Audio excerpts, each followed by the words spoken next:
Pak, tolong diperhatikan baik-baik karena ini banyak banget yang nggak tahu. Di dalam pernikahan, talak adalah pendidikan terakhir pada istri. Saya ulangi lagi, talak adalah pendidikan terakhir pada istri.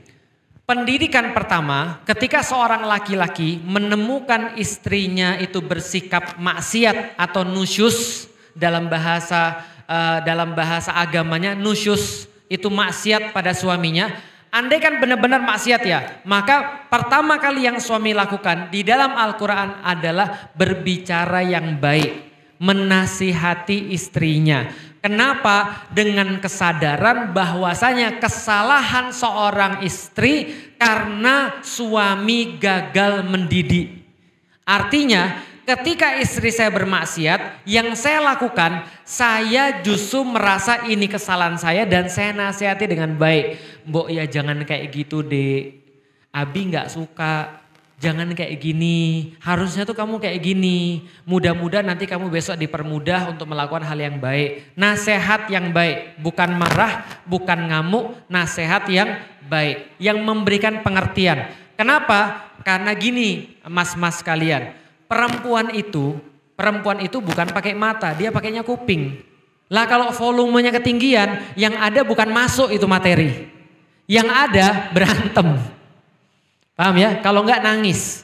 Nah maka pertama adalah nasihat yang baik.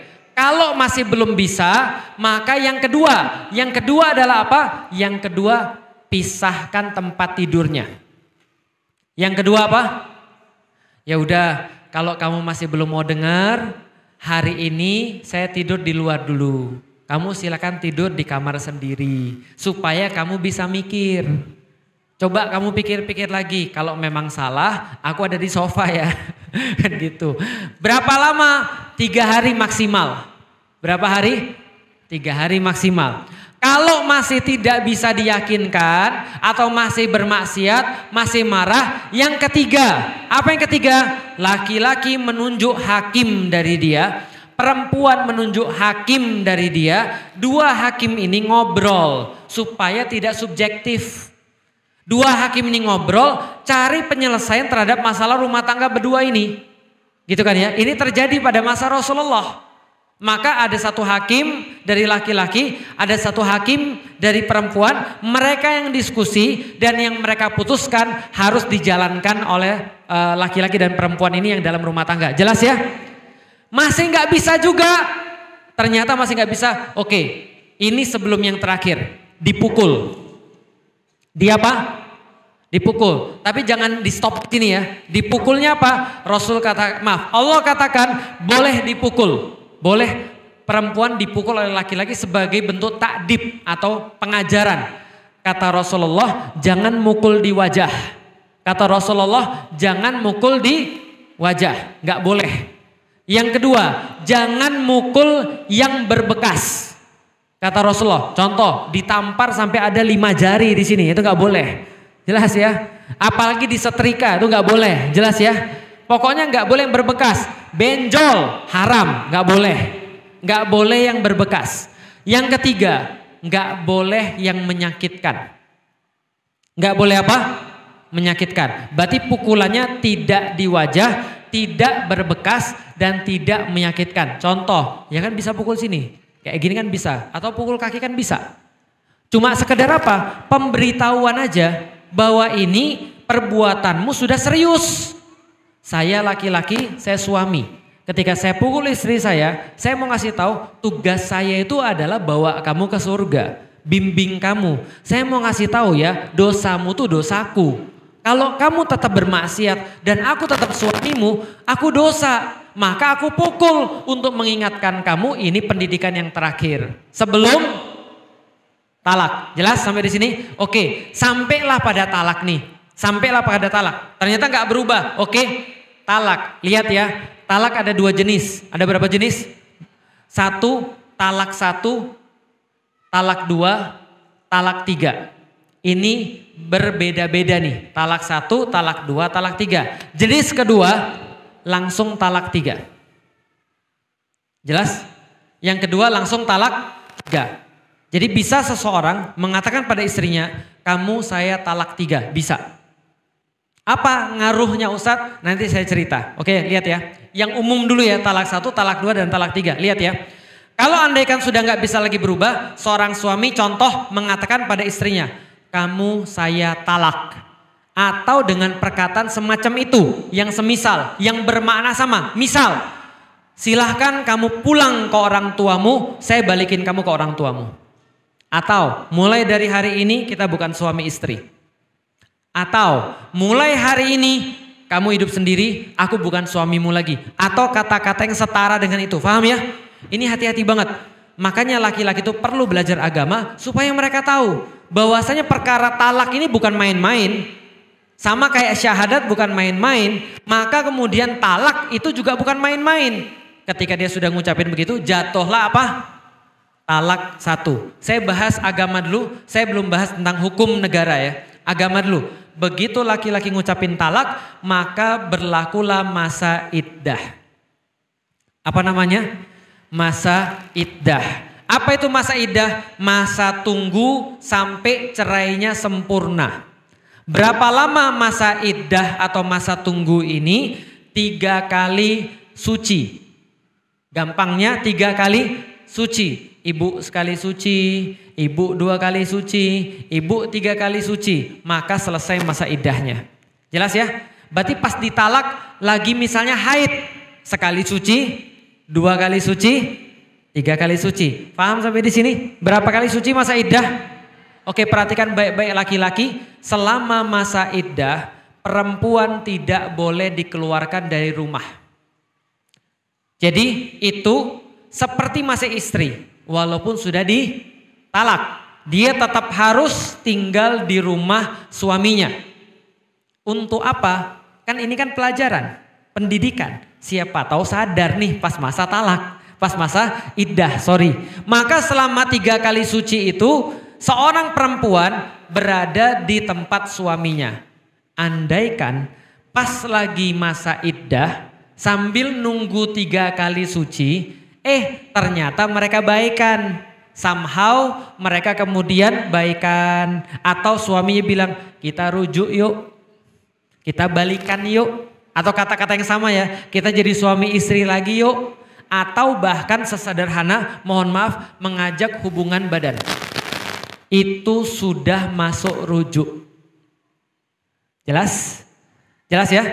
Ada orang lagi sudah ditalak, selama masa iddah ada ajakan rujuk atau berhubungan badan misalnya, berarti itu sudah jadi rujuk. Rujuk berarti sudah jadi suami istri lagi. Itu talak pertama. Ribut lagi. Terus bilang, kamu saya talak 2. Kamu saya talak lagi atau ucapan semacamnya. Masa iddah lagi. Oke. Lalu kemudian ternyata beberapa waktu lagi belum 3 kali suci, rujuk lagi. Masalah lagi, ribut lagi. Suaminya bilang lagi, saya talak kamu lagi. Udah keberapa nih? Lihat baik-baik, 3 kali talak nggak ada bisa balik lagi. Makanya hati-hati banget. Ini jatahnya cuma 3 dan ketiga ini gak balik lagi. Saya 17 tahun saya menikah, gak sekalipun saya bilang sama istri saya talak. Dalam keadaan yang paling sulit pun dalam hidup saya gak pernah bilang bahwasanya sekalipun saya talak istri saya. Jelas sampai di sini? Artinya apa? Begitu sudah terjadi talak 3, ini gak bisa balik lagi. Kecuali ada satu kasus yang bisa buat balik. Mau tahu kasusnya? Di dalam Al-Quran berkata Allah, kalau istrinya nikah lagi sama seorang laki-laki, lalu laki-lakinya nikah lagi dengan seorang perempuan, dua-duanya menikah, lalu mereka berdua cerai, setelah itu baru boleh nikah lagi. Dan gak boleh disetting, gak boleh disengaja. Susah kan? Makanya jangan main-main dalam agama. Soalnya aturan agama itu begitu. Kurang apa Allah ngasih tahu kita bahwa talak itu cuma 3, bisa difahami sampai di sini. Nah berarti ketika sudah talak 3 udah selesai. Oke, pertanyaan balik lagi kepada pertanyaan Mbak yang tadi. Kalau andaikan dalam proses perceraian, dalam agama namanya masa iddah, yaitu masa tunggu 3 kali suci. Itu yang dihitung ya, bukan hukum negara. Kalau hukum agamanya sudah beres, hukum negara mah tinggal ngikutin. Contoh ya, ada seseorang talak. Dalam masa iddah dia minta dilayani lagi. Apakah itu nyuci atau nyuci baju, nyuci baju sih nggak termasuk melayani sih. Hubungan fisik maksudnya ya. Dia ngajak hubungan fisik, boleh nggak? Boleh. Orang masih dalam masa iddah. Artinya apa? Rujuk artinya. Paham ya? Artinya udah rujuk. Tapi kalau seandainya contoh ya, saya kamu talak. Masa iddahnya sudah 3 kali suci sudah selesai, berarti dia bukan istrinya lagi. Maka saat itulah dia keluar dari rumah. 3 bulan masih di rumahnya, 3 bulan, 3 kali suci masih di rumahnya kan? Masih di situ ngurusin rumah tangga, buatin sarapan, nyuciin baju dan segala macam masih gitu kan ya. Nah tapi setelah 3 masa iddah ini selesai 3 kali suci, dia harus keluar dari rumahnya karena sudah sempurna perceraiannya. Jelas sampai di sini? Contoh, ada beberapa orang tuh punya 1 istri lalu nikah lagi. Setelah nikah lagi cerai sama istri yang pertama. Masa iddahnya sudah selesai. Berarti sudah suami istri? Enggak lagi. Setelah enggak jadi suami istri, nikah lagi. Maka harus akad nikah lagi. Enggak bisa cuma bilang kita rujuk ya, enggak bisa. Harus akad nikah lagi. Kalau sudah selesai masa iddah yang 3 kali suci, maka harus nikah lagi. Nah begitu nikah lagi, dia awalnya jadi istri pertama jadi istri kedua. Karena sudah 3 kali selesai haid atau selesai sucinya. Paham sampai di sini? Nah jadi kalau kasusnya tadi misalnya contoh ya, talaknya sudah lama terus masih minta lagi, kita bilang kita sudah bukan suami istri lagi. Kalau masa iddah itu sudah selesai, ya nggak boleh. Tapi kalau mintanya masih dalam masa iddah, maka minta dilayani fisikal, hubungan fisik itu menjadi tanda rujuk. Dan rujuk cuma boleh berapa kali? 2. Talak pertama rujuk. Talak kedua rujuk. Talak ketiga ada rujuk? Gak ada. Jelas ya?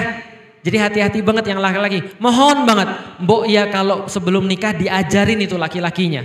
Supaya laki-lakinya tahu bahwasanya perkataan dia tuh jadi hukum. Jadi jangan ngomong sesuatu yang bakal buat masalah sendiri. Contoh, kamu balik sana ke rumahmu. Kita sekarang bukan suami istri lagi. Atau bilang, nih saya balikin kamu ke orang tuamu. Saya anterin kamu pulang. Jangan, karena bahaya. Kecuali kalau memang benar-benar yakin. Paham ya? Jadi di dalam Islam perceraian itu adalah pendidikan yang terakhir.